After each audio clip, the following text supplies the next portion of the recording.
there, welcome back to my channel. My name is Brittney Bundles, and today's video is going to be a question and answers video. I'm going to be answering some questions that I received via DM, comments, text messages, and also emails. I randomly chose 5 questions, and I'm just going to go ahead and answer them today in today's video. If you do have any questions that are not answered on this video, or in this video rather, please be sure to leave me a comment or send me an email or contact me on any of my social media platforms with your question.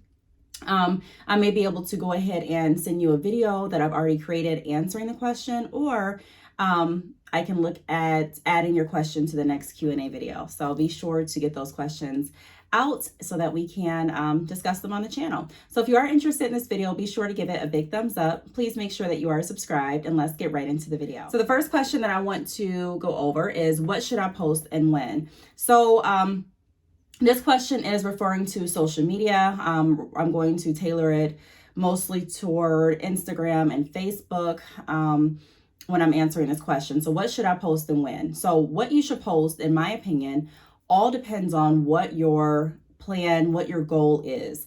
I talk about making sure that you have a plan for your business before you get started with doing anything really, just because from my experience, it works better that way. Instead of getting started with something and kind of just moving along and going through the motions, and you really don't understand or really have a clear idea or vision of what you're doing it for, it makes it really difficult and challenging to decide what your next step is going to be. That's why there's a lot of businesses, sometimes you see them, it looks like they're copying, so to speak. It looks like they're, when one business does something and they're doing something. When one business does this, then they're doing this. And to an extent, there's nothing wrong with getting inspiration. There's nothing wrong with even taking advice or even trying to follow in someone's footsteps, so to speak, as long as it aligns with what you're wanting to do and you put your own spin on it. However, the problem comes in when you are following after someone or doing what's trending to the point that you are losing sight of what your initial focus and goal is. If your initial focus and goal is different from someone that you're following, or from the moves that you're making, it's going to lead you down a different path, and it's not going to bring you where you're wanting to be. So I recommend to decide what you want out of your business, why you're using social media, and make your post tailored to that. So some people are using social media for this quarter to find their target audience, to bring in people that are genuinely interested in what they're offering, that are genuinely passionate about the services that they provide, and they want to connect. Some people are posting right now to promote a certain sale. Maybe they're doing a tax refund sale, or they're promoting a certain product that they just got in, or they're promoting a certain service. It just depends on what you're doing as to what you should post. So for me, for example, my Valentine's Day sale just ended. I don't currently have another sale that's on my site. So what I would post, if I'm not promoting a sale, or if I'm not promoting a certain specific product or service, I'm going to promote about my business in general. So I'm going to talk about the benefits of shopping with Bad Chick Hair. I'm going to talk about wholesale. I'm going to talk about drop shipping. I'm going to talk about my professional biography services, my consultations, pretty much everything.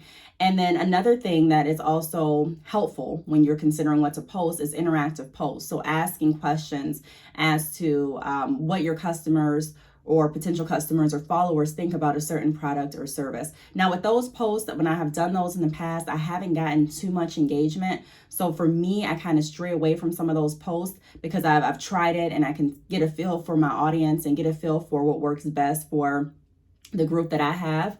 However, you can always, test the water again and try, if you're in my position, and see if you're going to get interaction off of those posts. But my main goal overall with social media is to convert interested or potential customers to my website. My goal is to have people that are interested in what I'm offering DM me. I want to be able to start that conversation, because with conversation builds relationships if you're able to position the conversation correctly. It's able to solve a need or want, and it's also able to provide value. So that's what my whole goal around social media is. There are some people that post on social media just for likes. If you're someone that only want likes, you may want to post what's trending. You may want to post what everyone else is posting that are getting high likes. And of course, being on social media, I want likes. I'm sure there's a lot of people that want likes, but likes are not my focus. So when I'm creating my plan and my goals for my business, I'm not focused on what can I do to get the most likes. I'm really focused on what can I do to convert the most sales, to provide the most value. So that's what works best for me. So when I'm looking at what to post again, I'm looking at what it is, what message I'm trying to get out. And I'm also keeping in mind my overall goal, which is getting people to my site, but also starting that interaction, even if it's in a DM, if it's under a comment, if it's via an email, so that I can see what they need, see what they're wanting, and see how I can provide that value and eventually transition to my website. So that's my goal. So that would answer the first question when you're deciding what to post. Create a plan, figure out exactly what your vision is, exactly why you're on social media, and create your posts to accommodate and bring you closer to your end goal, your short-term goals as well as your long-term goals. The second is, should I post the sales that I get on social media? You can. In the beginning, when I first started making sales, I used to post a lot of the sales that I received. I would post, I got an order from this state, and I would also post how many website visitors I was getting. I would post a lot of that. There's nothing wrong with that. That definitely can spark more sales. Typically, people want to know that other people are buying your product and service. It's just something in our minds. When I was running my salon and I would have people come in, walk-ins, I would get the most walk-ins when other cars were in front. So sometimes we would even have a strategy where we would park in front of the salon instead of parking in the back, or parking on the side, or parking somewhere else, because the salon was like in a strip. So we could have parked other places, but we would strategically park sometimes in front of the salon, not to purposely take up any parking spots. We still would have parking spots available for those that needed quick access to the salon. However, we wanted to drive more business in. And a lot of times when people see more cars, when they see more people, it sparks their interest. They want to know what's going on, what's in that store, what do people want. The same kind of mentality trickles over to online. Even if you see someone with a lot of likes, this is one reason why likes sometimes can definitely help persuade the sale, because people are looking and they're like, okay, well, they have 50,000 likes or 50,000 views on their video, so this must be something that's really interesting, right? And for some people that works. Now, there are other people out there that are like, look, even if you have 50,000 likes, is this overhyped? And then they start doing the research and they start figuring out if they really want this product or service, and if the value is accurate to what they're looking for. So it just depends. But if you're asking for my opinion, I have experience where posting sales has sparked more interest and it has brought more customers. However, I have not seen it bring as many clients posting sales. And what I mean by that is, typically people that are wanting to shop with you long-term in your target audience, they're not caring too much about how many people shopped with you last week. They're not really caring too much about how many sales you got today, over caring about what's in it for them.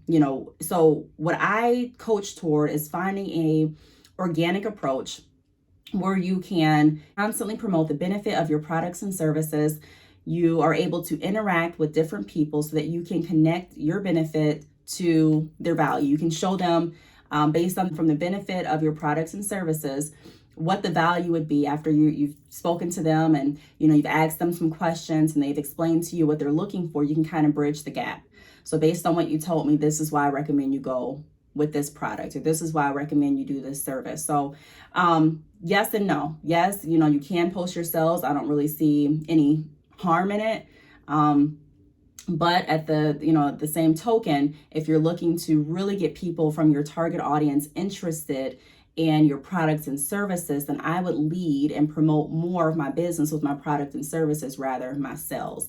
Now, on my Bad Chick Hair Biz page, where I give different business tips and advice, I do have more salesy type, number type posts, but that's because that's my focus over there. That's my goal for my business page. But for the actual Bad Chick Hair business page, I'm promoting more so what I offer, whether it be a picture of the hair that I'm wearing that's on my website, whether it be pictures of bundles, whether it be a picture of even the sale that I'm offering. Maybe I took a screenshot of my website with the sale information, or maybe I took a screenshot of the newsletter campaign that I sent out days before.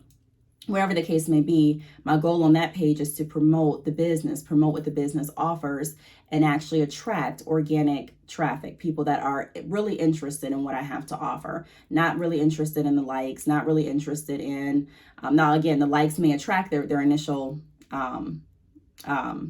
interest. It may, everyone's different, but we really want to, like I said before, make sure we have a structured goal as to why we're doing what we're doing, so that we don't get off focus on just trying to get likes, or just trying to get more Instagram or Facebook followers, or just trying to make it seem like we're doing a good job, but really focus continuously on what we're doing. So I want people to know what I'm providing, and I feel like, even posting sales is kind of similar to posting comments. Sometimes I will post comments, or I will blur out the email name and maybe post an email if someone's thanking me for the service. And that's kind of similar to posting sales.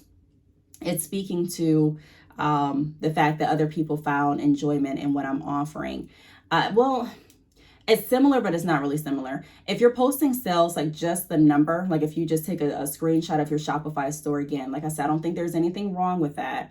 Or your e-commerce store, you may not be using Shopify. If you're not, there is a link down below, and there may be a free trial. So click the link to see if there's a free trial and kind of play around with Shopify to see if that's something you'd be interested in.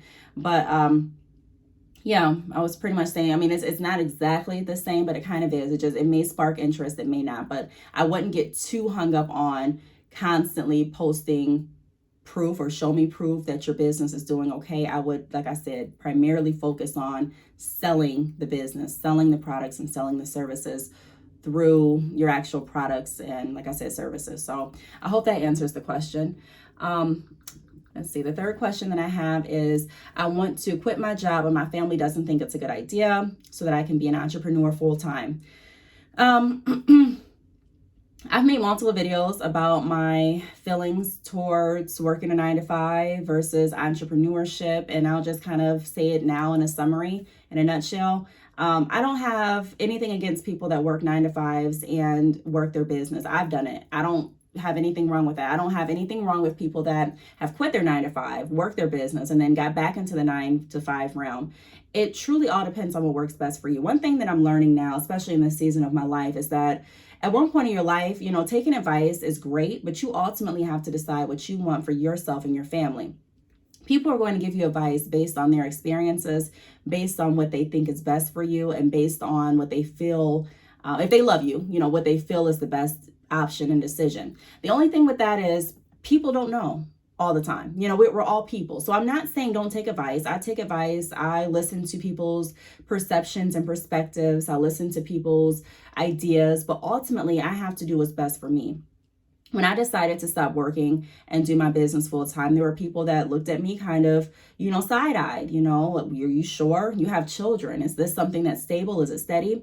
Even when I decided to not finish college, I had people looking at me side-eyed, and in no way am I promoting anyone to follow in my footsteps or anything. I'm just saying I decided to do what was best for me. Now, if you are deciding to do what's best for you, what also comes with that is, it comes with a level of confidence in yourself. I was talking about this on my podcast, the Brittney Bundles podcast. So if you haven't listened to any of my episodes, please be sure to take a listen after this video. But learning to have confidence in yourself and learning to have confidence in ultimately God, and knowing that I truly believe that all things work together for the good of those that love the Lord. So, I just feel different knowing that. I don't feel like I have to fight all of my battles. I don't feel like I have to prove anything to anybody. I don't feel like I have to get everything right all the time. I truly am comfortable with trusting God and trusting what's in my heart through the process. So ultimately, I would say this: if you are considering quitting your job to be a full-time entrepreneur, just advice from me, which again, you don't have to take it, pray on it. And if you feel something different in your heart, go with that. But I would definitely recommend having a savings.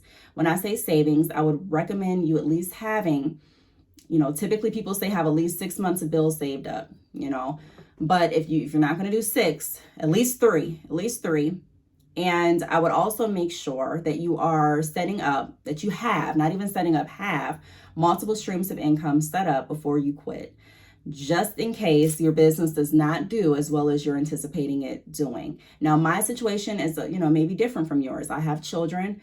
I have different bills, so I don't know. I can't compare apples to apples, and I can't say this is what you should do without knowing your full entire financial, situation and your obligations and your family structure. But with my family structure, knowing that I have 3 children, knowing that, I have a mortgage and I have different bills to pay, and, knowing that my business is not always bringing in the same numbers, I had to first have a savings, and then I also had to look into other ways to generate income. That's why this pandemic, I hated that it happened. But if I, had to challenge myself to find one thing that was good from it, a lot of people have mentioned on their social media and in my personal life that they were able to challenge themselves at different ways of making money, of receiving income. So, that's what I would plan on doing. I would also make sure that I get all of my doctor's appointments that I need to get taken care of, dental appointments out of the way before you quit. Just in case there's a lapse in insurance, or just in case you're not able to quickly get insurance right after you quit. Like I said, it's a different ball game when you do step into entrepreneurship full time. And I'm not saying that to scare anyone, because I enjoy entrepreneurship. I'm just saying, if you are wanting to transition, I wouldn't allow family or friends to stop me. I wouldn't allow fear to stop me, but I would, like I say all the time, make sure that I'm thoroughly prepared and that I'm planning ahead. I'm planning so that if my business doesn't make any money for the next 3 months, would I be able to still be okay? Would I still be able to eat? Would I still be able to have my lights on? Would I still be able to do this and do that? My children still be able to have their clothes and the items that they need for school? And, will we be okay? And if you feel confident after thinking about it and, listening to yourself, your heart, even listening to different, people's opinions, ultimately you have to decide what's going to work best for you. So what I do a lot of times is I write a list of pros and cons based on the decisions that I want to do. And I go through those, those lists a while, a couple times. And then once I'm set on something, I'm set on it. I go with it. And I say, if it doesn't work how I planned on it working, I have a backup plan and another backup plan. And then I continue moving on with my life. So that would be my advice on that. I would not allow anyone to stop you or to stop me or to stop anyone listening to this channel to, stop you from doing what it is you feel in your heart. Ultimately, you have one life. Everyone has their life. You have one life to live on this earth. And I really believe that you should do what it is that makes you happy. My favorite saying, at first they'll ask why, later they'll ask how. And that is so true in so many circumstances in my life. At first people will say, well, why? Why are you doing that? Why did you do that? And then later they'll say, well, how did you do that? So that's my favorite quote. The 4th question is, any advice on using paid ads? So typically, nowadays I coach toward bringing organic traffic. There's nothing wrong with paid ads. And you also can bring organic, you can bring people from your target audience to your site, people that are really interested in what you offer using paid ads. I'm not going to say you can't. But I do coach a little bit more towards bringing people in without using paid ads. Now, not saying I won't go back to using paid ads. I'm just saying that it's worked best for my business to use different means of advertising than paid ads on Facebook or like Instagram or any other place. But again, my goals change with my business and my business changes. And so that may change. But to answer the question, any advice on using paid ads? Yes. My first piece of advice would be to narrow the search. So when I first started using paid ads, I was targeting anyone and everyone. I didn't know who my target audience was. I didn't know where I should zone in on the advertisements. And I had just a too broad of a advertising scope with not enough income to cover all of that. If you want your dollars to count, you do want to narrow it down to specific places that you're planning on campaigning and marketing to. If you do want your dollars to count, you also want to make sure that your advertising is set up correctly. in a way that brings people to whatever it is you're trying to promote. Sometimes I would have people coming to my website, and because I did not structure my paid ads, like the advertising campaigns, the right way, they would come because I said, we're selling hair or something like that, for an example. And they would come looking for braiding hair. Well, I wasn't specific in my ad. I wasn't specific in my marketing campaign. And I learned that very quickly. Or I would say, hair extensions. Well, hair extensions can mean crochets. Hair extensions can be other things that I didn't offer, clip-in ponytails, who knows? So I had to learn to be very specific. So narrowing down where you're actually wanting to focus in on, making sure that your ads, your campaign and your promotion and, your marketing structure is very clear and concise and to the point. And also making sure that you don't get you don't get fully, just invested in advertising through paid ads alone. You don't want to rely solely on paid ads. I've done that. I was paying for ads and I'm like, I don't got to worry about advertising. The ads are doing it. No, you do still want to worry about advertising and marketing, still being active on your social media, still updating your website. Don't allow the ads to do all the work for you. Now, I do believe in working smarter, not harder. However, I also believe that there are just some things that you don't want to cut corners on. So that would be my answer to that question. And then the last question is, I have a problem selling my products because I don't want to seem pushy. So to answer this question and to not take too much more time, I have a problem selling my products because I don't want to seem too pushy. There's different ways to sell. There's a whole lot of different ways. I mean, if you Google how to sell, there are going to be so many different tactics that come up. Everyone truly has a different way that works best for them. Being in just the sales field for the majority of my life, like I said, even when I worked as a loan officer, it was still driven by sales. Everything is typically based off sales. I remember going to the dentist and I saw their board. I probably wasn't supposed to see this, but their board had a list of extractions and it had a dollar amount by how many extractions they have for that day, a dollar amount by how many cavities they fill, so fillings for that day and different things like that. And I asked the woman, the dentist, she wasn't the dentist, but the dental assistant, hey, what's that chart for? And she's like, oh, this is our incentive board, which you aren't supposed to see. But she's like, yeah, we have little fun games around the office to see if we can reach our quota or if we can reach a certain goal. Now, when she said that, I didn't know if she was new or not, but it definitely sparked some interest in my mind. Like, okay, because I would hear people saying that even the medical field it's about sales and money. And, I didn't really dive too deep into it at that point, but it definitely stayed on my mind. And so I started doing research, and that'd be a whole nother different video. But pretty much everyone has a different way of selling and presenting why you should do what you should do. Now, just from my experience, being pushy definitely will cancel out a lot of your sales. So you want to try different ways, different approaches to selling your products and throwing it out there. Not everyone is going to receive your sale or your pitch the same way. So you also want to familiarize yourself with different ways on interacting with people. That's why it's so important to build relationships, because without having that rapport built, it's very hard to just say, I have this product, do you want it? And then buy it. Without knowing what someone else wants, it's awkward to just push out a product or just say, hey, I got this, because you really don't know what value that's going to provide for them. So what I would recommend doing is challenge yourself. Even practice talking to yourself in the mirror. Practice going over different sales scenarios with your product.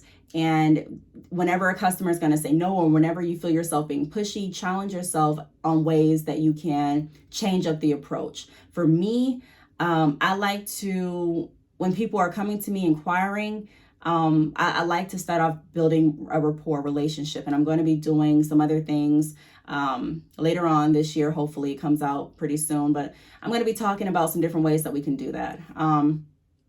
But relationship building, making sure you're asking those open-ended questions, making sure you're listening, and also knowing what your goal is. So my goal is to make sure that I'm solving this need. So in order for me to solve this need, I need to, ask questions. I need to be empathetic. I need to make sure that I am being professional, polite. And sometimes we can feel like we're being empathetic, professional, polite, but our approach doesn't come out like that. So what I've done too is I've recorded myself speaking.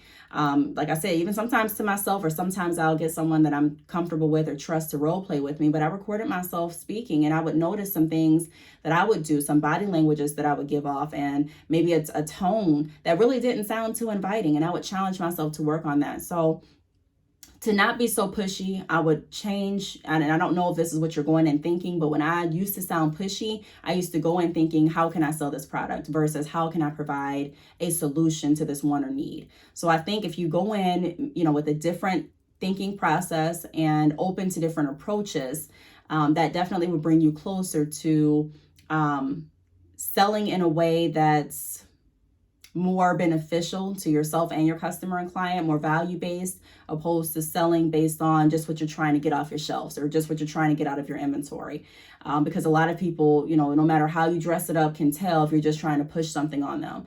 So that would be my advice toward that question. So like I said in the beginning of the video, if you do have any questions that were not answered in this video, be sure to leave them down below or contact me on social media. I'm more than happy to, read through your questions, send you a video. If I have a video that I've already gone over, look into adding the question to the next Q&A or send you my thoughts right then and there. So I do want to thank you all for watching. Again, if you have any questions, feel free to reach out, and I will see you all in the next video. Bye.